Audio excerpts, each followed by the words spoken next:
Mungu shukrani kwa umbali amenitoa. Kumaliza hii mwaka hajakuwa rahisi, lakini tunaelewa tu. Kwanza mimi sote imenipiga bwana. Lakini nashukuru tu Mungu. Maana mimi 2026 kutakuwa hivi tena.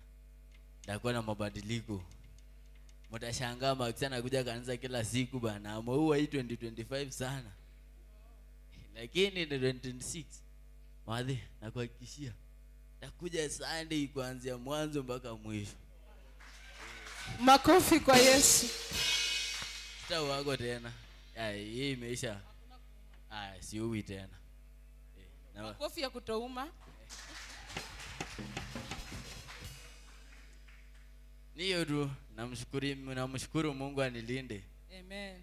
Tumalize tena 2026, tuingie 2027. Sasa tupige kura sasa.